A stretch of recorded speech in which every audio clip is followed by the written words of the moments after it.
Je pourrais justement intituler aujourd'hui l'émission Dieu est ton beau-père. Je parle là au papa. Dieu est ton beau-père. Vous pouvez vous demander c'est quoi ça, mais nous allons essayer de développer.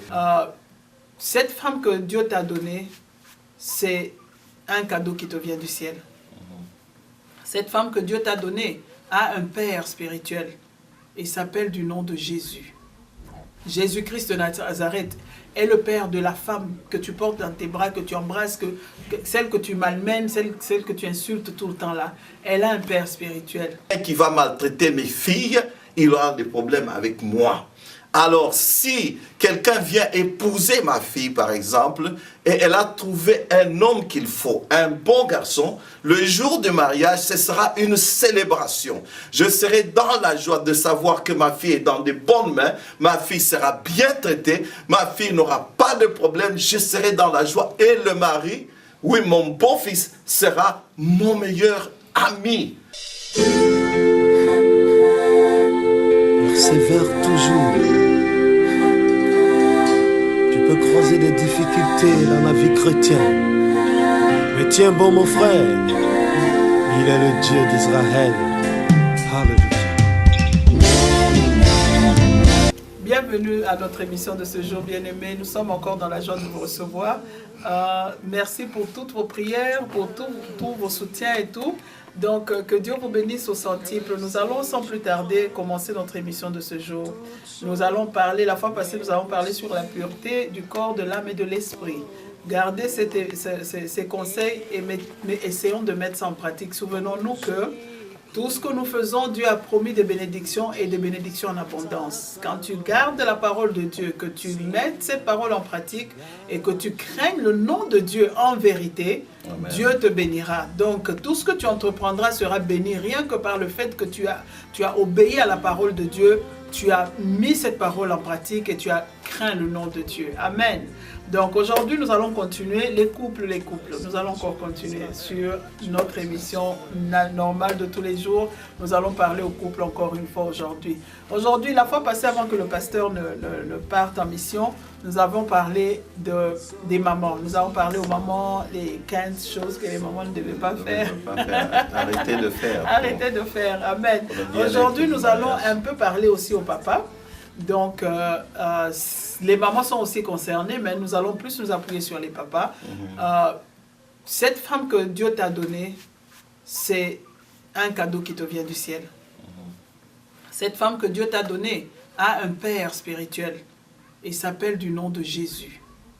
Jésus-Christ de Nazareth est le père de la femme que tu portes dans tes bras, que tu embrasses, celle que tu malmènes, celle que tu insultes tout le temps là. Elle a un père spirituel. Notre Dieu créateur. Amen. Alors, cette femme est la fille du roi des rois, n'est-ce pas? Ta façon à toi de la considérer, comment tu la prends, comment tu acceptes ce cadeau-là, comment tu rejettes ce cadeau-là, détermine ta relation avec ton Dieu.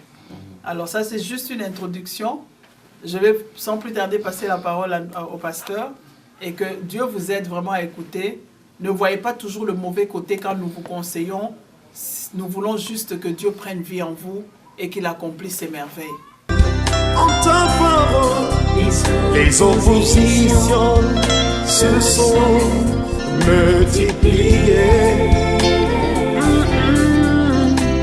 Amen. Que Dieu soit loué. Je suis vraiment dans la joie d'être de retour. Nous étions allés jusqu'à Abidjan, en Côte d'Ivoire, et Dieu a vraiment béni le voyage. Nous aurons l'occasion d'en parler aujourd'hui. Nous allons nous atteler à aborder le sujet que nous avons aujourd'hui. Je pourrais justement intituler aujourd'hui l'émission Dieu est ton beau-père. Je parle là au papa. Dieu est ton beau-père. Vous pouvez vous demander c'est quoi ça, mais nous allons essayer de développer notre amour pour Dieu bien-aimé. La manière dont nous aimons notre Dieu a de l'impact sur la manière dont nous aimons nos conjoints, nos épouses. Et la manière dont nous adorons notre Dieu a de l'impact sur la manière dont nous aimons nos épouses. Là, je parle au papa. Ah, bien aimé, je disais, la manière dont nous aimons notre Dieu a de l'impact sur la manière dont nous aimons et nous considérons nos conjointes. Alors, ce que j'essaie de dire, c'est que le jour où nous nous sommes mariés, souvent nous limitons à penser, surtout les hommes pensent que le mariage, quand nous serons dans le mariage et que la femme n'est pas exactement ce que nous aurons voulu, l'homme sera obligé d'endurer tout ce que la femme fait, de rester dans le mariage et d'endurer. Bien-aimé, je voudrais aujourd'hui corriger cette idée qu'il ne s'agit pas d'endurer tout ce qui ne va pas dans le mariage, d'y rester mais d'endurer. Il y a aussi la promesse que nous avons faite à Dieu d'aimer notre épouse, de la chérir, de la servir, de prendre soin d'elle, de la sanctifier. Donc voilà, il y a aussi cet aspect, je voudrais insister. En d'autres termes, je suis en train de dire que nous devons regarder le mariage selon les lunettes éternelles, si vous voulez bien. C'est-à-dire considérer la femme comme la fille la fille du roi des rois. La femme est la fille, ta femme, papa, est la fille de notre Dieu. Alors, si elle est la fille de notre Dieu, la manière dont tu dois la traiter doit être meilleure. Tu ne dois pas la traiter n'importe comment, parce que c'est la fille de notre Dieu. Et en d'autres termes, Dieu devient n'est pas seulement mon père, mais il devient mon beau-père. Pourquoi j'appelle Dieu mon beau-père? Parce que, supposons, papa, que vous avez des enfants. J'ai des enfants, j'ai 3 filles. Et les garçons viennent épouser ces filles-là et les maltraitent.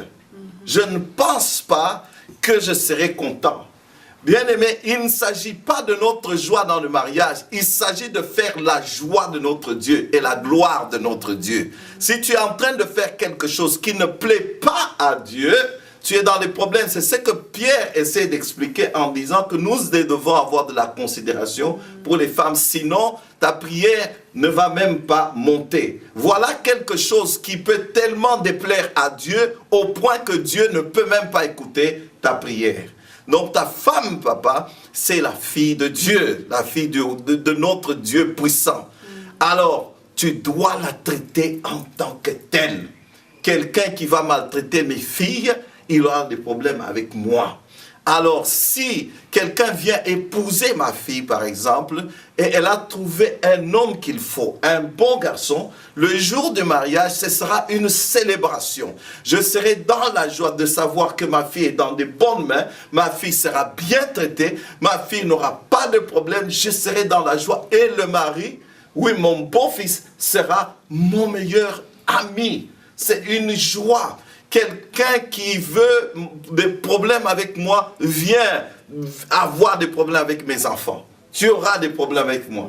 Et cela est pareil avec notre Dieu. Quand tu as épousé cette fille-là, qui appartient à Dieu, qui ne t'appartient pas, Dieu te l'a donnée pour que tu puisses bien la gérer et l'amener au ciel. Alors si tu la maltraites, c'est contre Dieu que tu t'en prends. Voilà un peu ce que je voudrais expliquer en disant que nous devons voir le mariage sur cet angle-là, sur ces lunettes-là, les lunettes éternelles, quelque chose qui va nous amener jusque dans le ciel où Dieu nous demandera des comptes. Voilà un peu ce que je peux dire d'entrée de jeu. Amen, Oui, maman. Amen. Vraiment, ça c'est bien dit. Je sais que le temps est très court pour développer tout ça. Mais vraiment que Dieu soit loué pour cela. Je me sens même fière d'être appelée la fille du roi des rois. Amen. Maman, tu dois être fière. Moi, je veux seulement ajouter là-dessus que les papas se rendent compte, comme papa vient de dire, Dieu t'a créé toi parce qu'il avait envie de créer. Amen. Il a envie de créer le ciel. Il a dit que la lumière soit, que les ténèbres se séparent de la lumière, que l'eau se sépare de la terre. Et puis il a créé les animaux et puis il a décidé de te créer. Maintenant, créons l'homme à notre image et à notre ressemblance. Mais quand il a créé l'homme, il s'est rendu compte que non, il y avait quelque chose qui manquait. Quelque chose n'est pas bon. Amen. Amen. Alors, la femme est venue, pas parce qu'elle était dans le programme de Dieu d'être créée, mais parce que quelque chose devait être complété. Amen. Alors le papa là il a mis son cœur dans ce qu'il a fait de second pour plaire à toi le beau-fils. Le papa prend dans notre vie normale aujourd'hui, je vois même dans la culture Luba, les parents prennent soin de bien éduquer les filles, de sorte à ce qu'elles aillent faire le bonheur de leur mari. Ouais. Vous comprenez un peu? La fille, et on lui donne toute l'éducation. On lui montre comment traiter les beaux-parents, comment se comporter pour qu'il n'y ait pas de problème là où elle va. Alors le parent a mis tout ce qu'il a comme connaissance dans cette fille-là. Vous vous imaginez ce que Dieu a mis dans la femme? Amen. Amen. Ah, je me sens très bien. Amen. Vous vous imaginez ce que Dieu a mis dans la femme bien-aimée? Comme mon père aimait bien le dire, quand Dieu a créé la femme, il a endormi l'homme, n'est-ce pas? On ne sait pas combien d'heures ou combien de jours l'homme a dormi.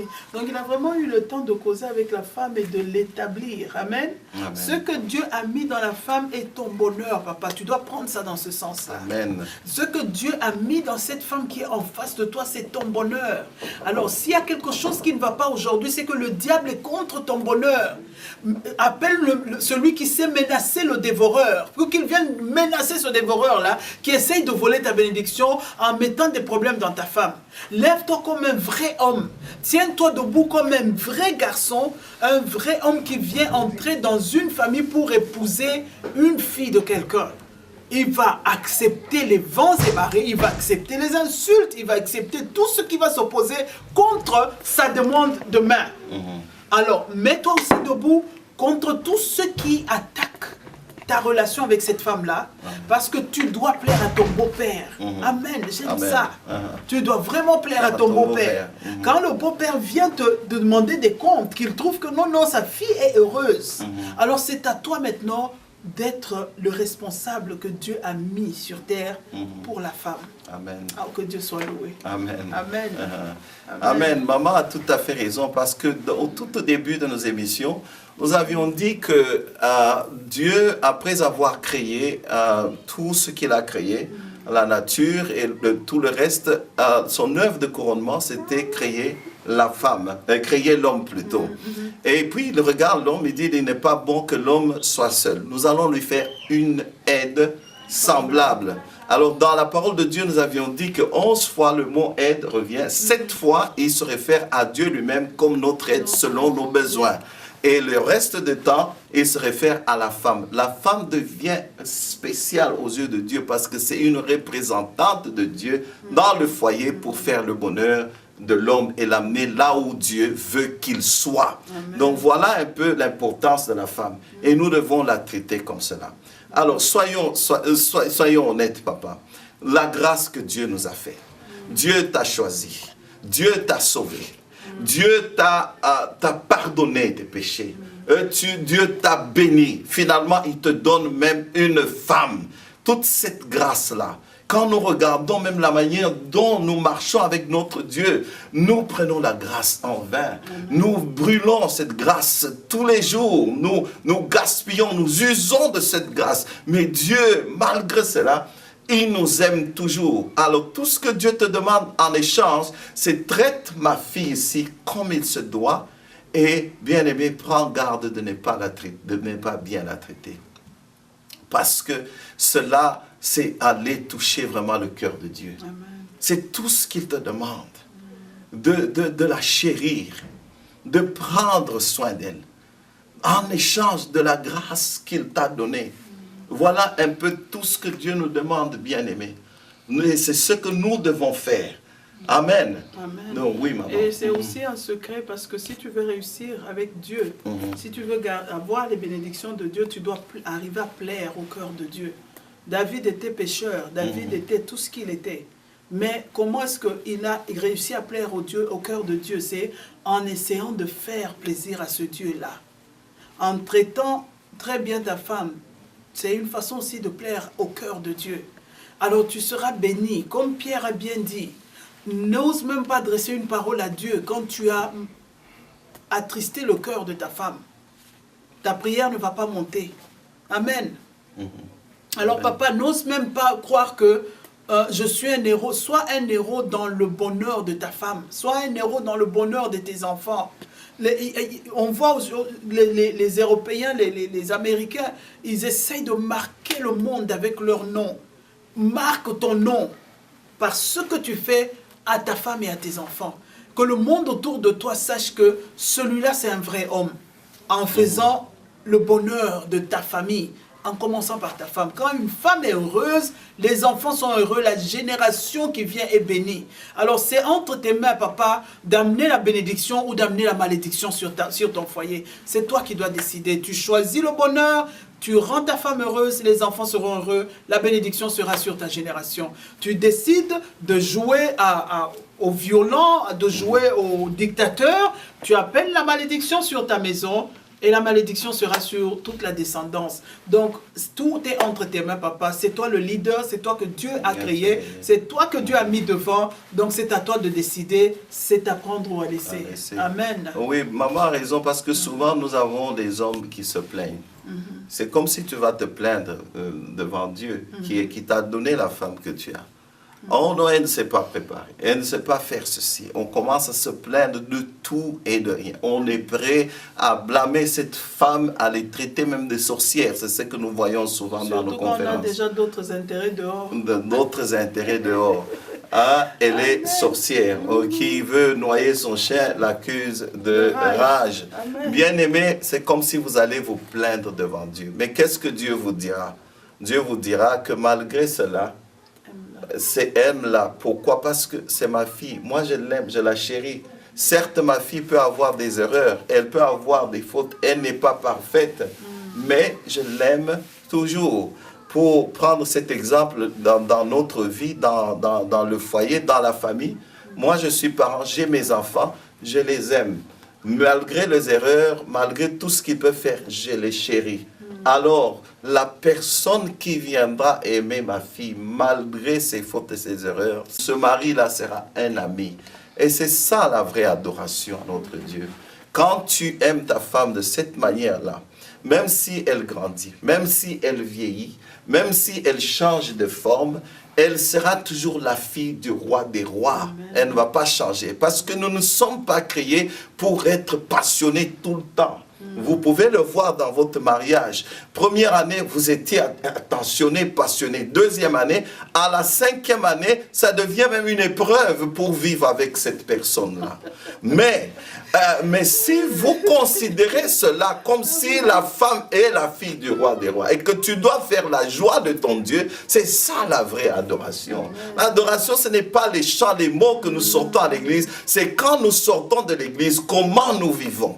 Dans la parole de Dieu, on nous dit souvent, aimez-vous les uns les autres, soutenez-vous les uns les autres. C'est ça que vous voyez tout le temps dans la Bible. Priez les uns pour les autres. Nous appliquons cette parole souvent en ce qui concerne les frères et sœurs en Christ. Alors que cette parole doit d'abord commencer par la femme qui est à côté de toi. Au lieu de te plaindre, comme si tu allais te plaindre chez Dieu, commence par prier pour elle. Commence à la soutenir. C'est ça qui est l'amour. Comment je peux définir l'amour? L'amour, c'est cette attention, ce service, à aimer, la chérir, prendre soin d'elle. C'est ça que je peux définir comme l'amour. Alors on demande, c'est pourquoi la Bible est claire là-dessus, on demande à l'homme d'aimer la femme comme Christ a aimé l'Église, se sacrifier, s'abandonner, s'oublier soi-même. Les gens diront que mais si l'homme s'oublie soi-même, à la femme on demande quoi? Évidemment, Dieu à la femme demande de respecter l'homme, c'est-à-dire d'accepter qu'il est leader et de le suivre à n'importe quel prix. Et les gens ont tendance à dire que mais ça c'est trop demandé à la femme. Mais à l'homme aussi on a demandé quelque chose de grand. Vraiment c'est l'adoration à Dieu. Et c'est ça qui est une danse. Qui est dans la parole de Dieu, une véritable danse. L'homme d'aimer, de se sacrifier et la femme maintenant de se soumettre et de suivre. Voilà un peu ce que je peux dire. Oh oui, maman. Moi, j'aime bien comment Dieu fait les choses et demande à l'homme de se sacrifier, d'aimer, d'amener la femme pure. Et demande à la femme de son côté de se soumettre c'est quelque chose de très joli, quelque chose de beau que Dieu a créé. Alors l'homme qui dit que, et moi, pourquoi moi je dois me sacrifier, la femme alors, il n'a pas compris que le sacrifice qu'il aimait là pour lui, au fait c'est un gain qu'il apporte à lui-même dans le camp de sa femme, parce que sa femme c'est lui, et lui c'est sa femme, ils sont un. Et donc, la femme c'est la fille du roi. Amen. Quand tu plais à celle-là, tu te plais à toi-même et tu as des points chez Dieu. Dieu est satisfait de ton comportement et il ne peut que descendre toutes les bénédictions possibles pour que tu continues à l'adorer avec le cadeau qu'il t'a donné, la femme de ta vie. De ta vie. Amen. Si nous prenons cela comme, si nous réfléchissons de cette manière-là, il n'y aura pas de problème dans le mariage. Amen. Parce que tu vas prendre cette femme-là avec une grande valeur et tu vas faire attention à tout ce que Dieu te demande de faire et bien la traiter, bien-aimée. Notre temps est avancé, mais voilà un peu, la fois prochaine, nous allons essayer d'entrer un peu en détail. Mais en résumé, voilà, Dieu est ton beau-père, papa. Dieu est mon beau-père. Et je dois le plaire. Il n'y a rien qui me plaira que quand mes filles sont dans la joie dans le mariage. Et souvent, les problèmes qu'il y a souvent avant le mariage avec nous, les papas, c'est de voir sa fille aller et je ne suis pas sûr de l'homme qui prend ma fille. Si c'est un bandit, si c'est, je ne sais pas, ça nous fait mal. Mais si je suis sûr qu'elle est dans des bonnes mains, quelle joie, quelle célébration. Je serai dans la joie si ma fille est bien traitée. Et Dieu bien-aimé n'est pas différent de nous. Voilà pourquoi Dieu parfois, il récompense certains et à d'autres pas. Parce que Dieu aussi est comme nous. Nous sommes ses enfants. Il aime les enfants qui lui obéissent. Ceux qui ne lui obéissent pas auront des problèmes. Ce n'est pas qu'ils cesseront d'être les enfants de Dieu, mais les faveurs, ils ne les auront peut-être pas, parce que Dieu est, nous sommes créés à son image. Amen. Nous allons un peu nous arrêter là, à moins que maman ait encore quelque chose à dire. Non, c'est pour compléter ce qu'on avait dit la fois passée. Quand tu obéis à Dieu, les bénédictions sont là. Nous avons lu dans Deutéronome 28. Les bénédictions de Dieu t'accompagneront tant que tu auras obéi. Amen. Donc lisez le psaume 128, papa, et fortifiez-vous dans le Seigneur. Traitez ces femmes, oui, c'est vraiment une adoration. Traitez-les bien, c'est une adoration à notre Dieu. Que Dieu vous bénisse, que Dieu vous bénisse encore une fois et que Dieu vous bénisse. Amen. À la fois prochaine. Quand j'ai cru, les oppositions se sont multipliées contre ma vie. Satan, ainsi que ses démons